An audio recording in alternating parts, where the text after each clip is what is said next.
आप सब तैयार हो जाइए तीसरे विश्व युद्ध के लिए। एक हिटलर ने जन्म जर्मनी में लिया था और एक हिटलर का जन्म यूएसए में हो चुका है, जिसका नाम है डोनाल्ड ट्रंप। आप सबने एक पॉपुलर कहावत सुनी होगी कि बड़ी मछली छोटी मछलियों को खा जाती है, और इसका आज real life example America, Greenland और वेनेजुएला बन चुका है।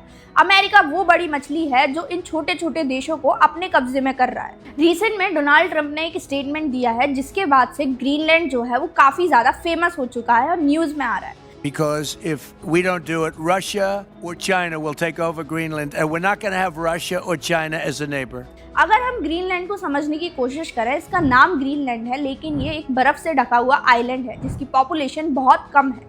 ये डेनमार्क का हिस्सा है, लेकिन ये डेनमार्क से इंडिपेंडेंट होने की बात करता है और खुद को ऑटोनॉमस रीजन बताता है। ग्रीनलैंड की खुद की इलेक्टेड गवर्नमेंट है, लेकिन उसकी फॉरेन पॉलिसी और डिफेंस को डेनमार्क देखता है। अब सारी यहाँ ये आती है कि अचानक से ग्रीनलैंड इतना ज्यादा इंपॉर्टेंट क्यों हो गया। ऐसा क्या जियोपॉलिटिक्स और जियो स्ट्रेटेजिक इंपॉर्टेंस आ चुका है कि ग्रीनलैंड पर आज अमेरिका कब्जा करना चाहता है। इसके सबसे बड़े 4 रीजन है। सबसे पहला रीजन है उसकी ज्योग्राफी। क्लाइमेट चेंज की वजह से ग्रीनलैंड की जो बर्फ है वो पिघल रही है, जिसकी वजह से एक नया शिपिंग रूट तैयार हो रहा है जो एशिया और यूरोप के बीच का डिस्टेंस 30 से 40% कम कर देगा, जिसकी वजह से इस एरिया की जियोपॉलिटिकल इंपॉर्टेंस पहले से कई ज्यादा बढ़ चुकी है। दूसरा सबसे बड़ा रीजन है सिक्योरिटी का। यूनाइटेड स्टेट का ऑलरेडी एक बेस है वहां पे, और ये एक ऐसा लोकेशन है जहां से सैटेलाइट्स या स्पेस से आई हुई कोई भी चीज को बहुत आसानी से ट्रैक किया जा सकता है। तीसरा सबसे बड़ा रीजन है रिसोर्सेज का, क्योंकि आर्कटिक की बर्फ पिघल रही है, जिसकी वजह से रेयर अर्थ मिनरल्स जो हैं वो ऊपर आ रहे हैं, जैसे कि यूरेनियम हो गया, आयरन हो गया,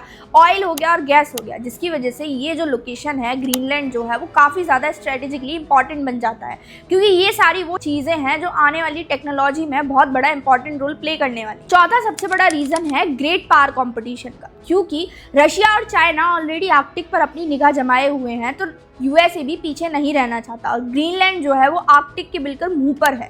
इसी वजह से वो यूएसए की स्ट्रेटेजिक प्लानिंग का सबसे बड़ा की इंपॉर्टेंट पॉइंट बन चुका है। इसीलिए ट्रंप ने इसे खरीदने की बात करी थी और अब वो इस पर कब्जा करना चाहता है, लेकिन डेनमार्क और ग्रीनलैंड ने सीधे सीधे बोल दिया है कि Greenland is not for sale. अगर आपको इस टॉपिक पर डिटेल एनालिसिस और मैप के साथ वीडियो देखनी है तो हमारे चैनल सीकिंग फैक्ट्स के साथ बने रहें इस थर्सडे को। And please do like, share and subscribe to our channel seeking facts.